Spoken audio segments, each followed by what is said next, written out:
അസ്സലാമു അലൈക്കും വറഹ്മത്തുള്ളാഹി.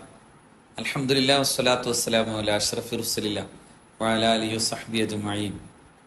ഈ റബീഉൽ അവ്വൽ 12 ദിവസം ഫിദാക യാ റസൂലല്ലാഹ് എന്ന പരിപാടി അൽ മദ്രസത്തുൽ ബദരിയ കപ്പിള്ള കണിയാപുരം തിരുവനന്തപുരം അവിടുത്തെ സംഘാടകർ നടത്തുകയാണ്. അൽഹംദുലില്ലാഹ്. പരിശുദ്ധ റബീഉമായി ബന്ധപ്പെട്ട് പറയേണ്ടതിൽ ഏറ്റവും പ്രധാനം മതം മാനവിക നന്മക്ക് എന്നത് തന്നെയാണ്.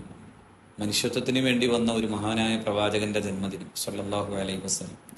പ്രത്യേകിച്ചും മതത്തിന്റെ ഏറ്റവും വലിയ ഉത്കൃഷ്ടമായ മാനങ്ങളെക്കുറിച്ച് പറഞ്ഞപ്പോഴാണ് ബുഇസ്തുലി ഉത്തമ്മിമ മക്കാരിമുൽ അഖ്ലാഖ്, എല്ലാ ശ്രേഷ്ഠഭാവങ്ങളെയും പൂർത്തീകരിക്കാനാണ് ഞാൻ വന്നത് എന്ന് പുണ്യനബി പറയുന്നുണ്ട് സ്വല്ലല്ലാഹു അലൈഹി വസല്ലം.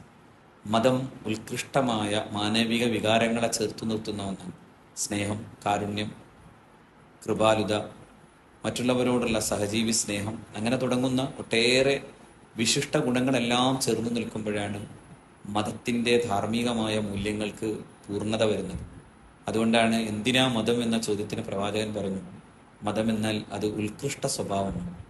എല്ലാ മാനവിക നന്മകളുടെയും സമഗ്രമായ ഒരു പൂർത്തീകരണമാണ് മതം. ആ അർത്ഥത്തിൽ ഉൾക്കൊള്ളാൻ നമുക്കേവർക്കും അള്ളാഹു നാഥൻ സൗഭാഗ്യം നൽകട്ടെ എന്ന് പ്രാർത്ഥിക്കുന്നു. അസ്സലാമു അലൈക്കും വറഹ്മത്തുള്ളാഹി.